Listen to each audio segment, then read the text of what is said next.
Lionel aussi. Quel personnage celui-là, si tu savais. Mais là, c'est pareil, il faudrait passer des heures pour tout relater, parce que c'était dans le quotidien qu'ils étaient le plus étonnants. Quelquefois, ils avaient des mots, ils jouaient merveilleusement certains rôles, ils avaient des réactions. Bon, mais c'était de les croiser, de les fréquenter, de dire l'homme avec qui je parle en ce moment, l'homme que je regarde évoluer, bouger, etc., c'est Jean Lionel, porteur de tout un passé, le monsieur qui avait été demandé à Marguerite Moreno quand elle jouait le sexe faible, déjà un peu décati, et qu'il voulait faire entrer au répertoire Hamlet pour le jouer, mais dans la traduction de Marcel Schwob, qui avait été le mari de Moreno. Oui. Donc c'est elle qui avait les droits. Alors il va la voir dans sa loge à la fin du spectacle. Elle le reçoit avec une espèce de petit peignoir de loge très transparent. Tout ça ne laissait rien de très, très joli à apercevoir. Et elle lui dit, mi-plaisantante, mi-sérieuse, tu veux les droits d'Hamlet? Baise-moi. Et après, on disait à Lionel, et la fin de l'histoire, j'ai joué Hamlet. Mais je pense pas qu'il avait sacrifié quand même. Et puis Lionel, oh, il avait eu un jour une réaction extraordinaire. C'était un homme, là aussi, il y avait eu un surnom très méchant à son propos, parce qu'il jouait toujours, quand c'était pas les grands d'Espagne, c'était les grands nobles français, enfin il avait alors qu'il était roumain d'origine. C'est comme De Max. C'était un grand personnage, pas très grand d'ailleurs. Et Roland lui-même était petit, et c'est là qu'on voyait, Roland le disait, je parais plus grand que tous mes partenaires parce que je les regarde entre les yeux.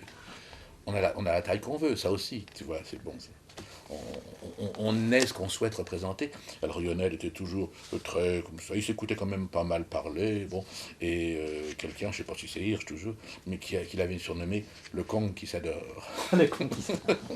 Et c'est vrai, pardon, oui, pardon, non, vas-y. C'est vrai que De Gaulle l'avait pris comme professeur de diction. Je vais y revenir après, on le dit. Comme ça nous permettra de parler aussi de mon merveilleux Henri Tizot. Mais pour finir avec Lionel, il avait fait un jour, et chaque fois que j'ai eu l'occasion de jouer Ferrante après, puisque cet honneur m'a été accordé, de jouer la Reine Morte, bien des années après. À l'époque, j'étais encore élève, je crois d'ailleurs, je jouais le capitaine Batala, je sais pas quoi, au dernier acte, quand le roi Ferrante est presque tout le temps tout seul sur scène, dans des méditations philosophiques extraordinaires, pièces d'une dureté, d'une hauteur incroyable, et en coulisses, il y a une soixantaine de comédiens et de figurants qui attendent pour faire leur entrée, avec la civière sur laquelle il y a la Reine Morte qu'on vient d'assassiner. Et tout ça ne pouvait pas s'empêcher, naturellement, sur le plateau, de piapiater un petit peu, comme ça. Bon. Et ça incommodait Lionel, tu penses, qui était là tout seul à défendre la pièce. Et un soir, il n'a pas pu tenir, il ne savait pas comment essayer de nous faire taire sans interrompre le spectacle.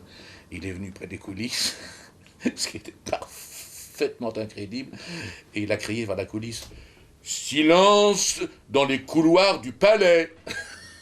Car il avait une façon de scander, de ponctuer quand on imitait Lionel, c'était si je vous dis que moi, le roi, je. Et effectivement, d'ailleurs c'est très drôle l'histoire.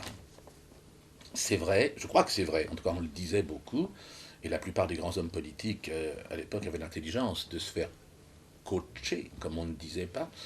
De Gaulle aurait travaillé avec Lionel.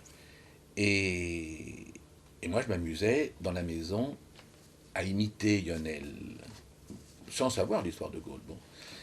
Et Tizot venait d'être engagé, jeune pensionnaire, comme moi, 1 ou 2 ans près, je crois. Il était entré avant moi. Et Tizot disait, oh, ce que Jean-Laurent est drôle quand il imite Lionel. Et il m'imitait, imitant Lionel.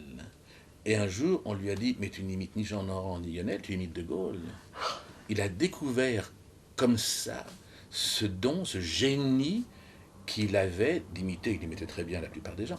Mais De Gaulle, ça a été une aventure absolument fantastique. C'était une rencontre qui devait se produire. Ça lui a fait beaucoup de tort d'ailleurs. D'abord parce qu'il a eu énormément de succès. Il a triomphé pendant des années et les gens n'aiment pas tellement ceux qui ont plus de gloire qu'eux. Bon, alors on a essayé de lui faire payer. Puis tout le temps, quand il a rejoué la comédie, après, tu sais que c'était un bon comédien, lui aussi avait été un comédien classique, il avait eu des prix très brillants, ben on disait toujours, ah ben oui, mais c'est De Gaulle, tu vois, les gens, toujours pareil, bon, sans intelligence, sans discernement, sans esprit critique réel, personnel, sensible. Et puis alors oui, on parlait du